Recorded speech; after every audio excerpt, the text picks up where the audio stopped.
Magandang hapon po. Pansamantala po naming pinuputol ang inyong pinapanood na programa para sa mahalagang pahayag mula kay Chris Aquino tungkol sa lagay ng kalusugan ng kanyang inang, si dating Pangulong Cory Aquino. Kasama niya ngayon ang ating Chief Correspondent, Corina Sanchez. Corina.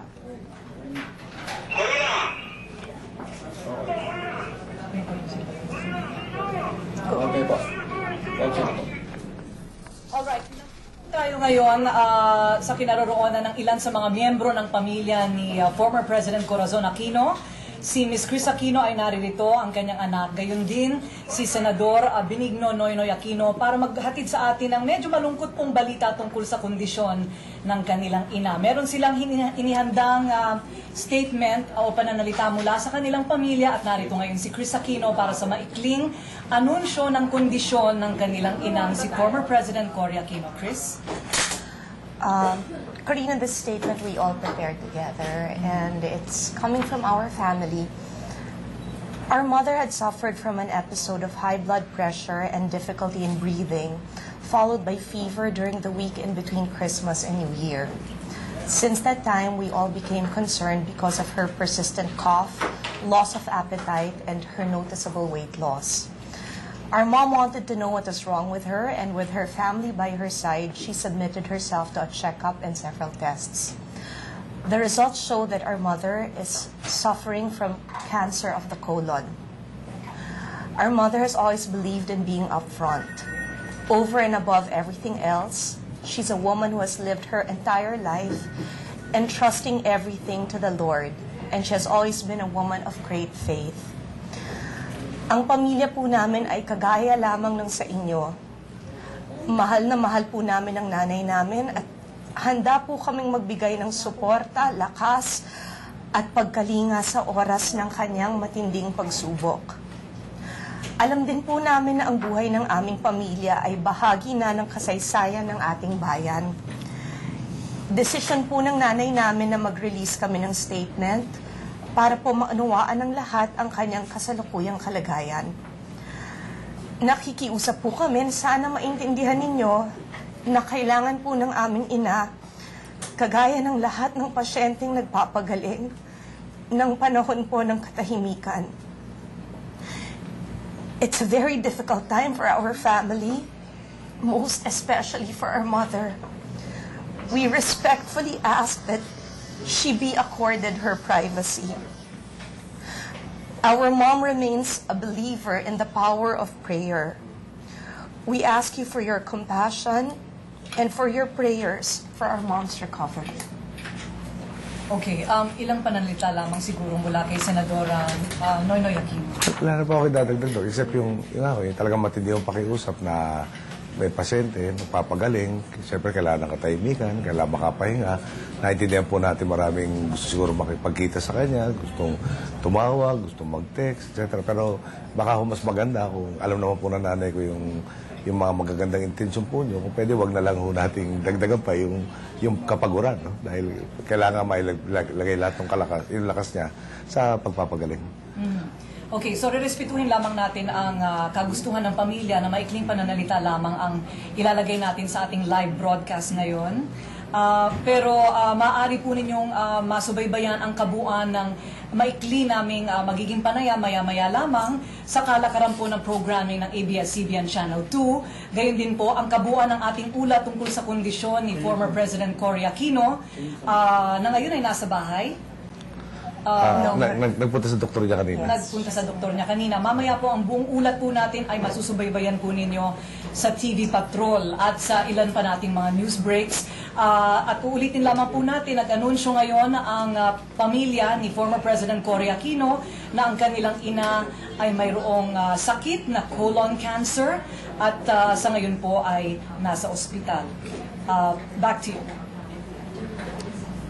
Maraming salamat, Corina Sanchez. Para po sa inyong kaalaman, bagamat hindi talamak o widespread, dumarami ang bilang na may colorectal cancer. Ang colon ay ang malaking bahagi ng bituka, samantala ang rectum naman ay ang huling 6 na pulgada ng bituka. Maaari pong magka-cancer sa bituka lamang o sa rectum lamang at pwede ring tamaan ang parehong bahagi.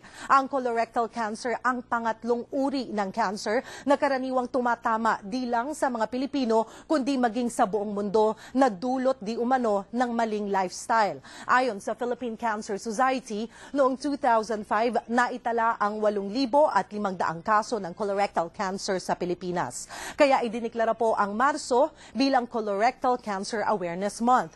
Kadalasan nag-uumpisa ito sa maliliit at benign na mass o adenomatous polyps na nagiging cancer sa kalaunan.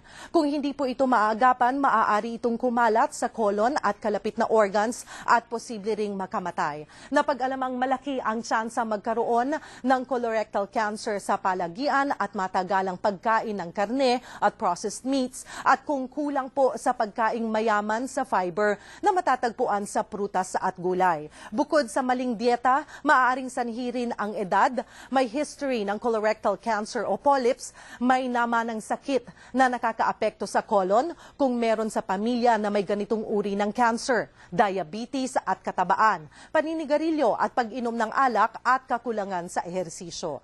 Kadalasan ang mga taong may colon cancer ay walang nararamdamang sintomas sa unang stage ng pagkakasakit. Pero mas mabuting magpatingin agad sa doktor kung nakararanas ng biglaang pag-iba sa pagdumi, kasama na ang pagtatae at constipation, pagdurugo ng puwetan o may dugo sa dumi, pananakit ng tiyan habang dumudumi, panghihina ng katawan at biglaang pagbaba ng timbang. Samantala, balikan po natin ang naging pahayag ni Chris Aquino ukol sa kalusugan ng kanyang ina. Our mother had suffered from an episode of high blood pressure and difficulty in breathing, followed by fever during the week in between Christmas and New Year. Since that time, we all became concerned because of her persistent cough, loss of appetite, and her noticeable weight loss. Our mom wanted to know what was wrong with her, and with her family by her side, she submitted herself to a checkup and several tests. The results show that our mother is suffering from cancer of the colon. Our mother has always believed in being upfront. Over and above everything else, she's a woman who has lived her entire life entrusting everything to the Lord, and she has always been a woman of great faith.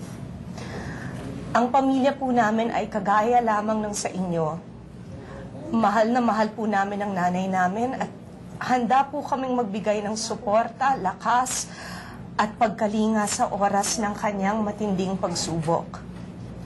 Alam din po namin na ang buhay ng aming pamilya ay bahagi na ng kasaysayan ng ating bayan. Desisyon po ng nanay namin na mag-release kami ng statement para po maunawaan ng lahat ang kanyang kasalukuyang kalagayan.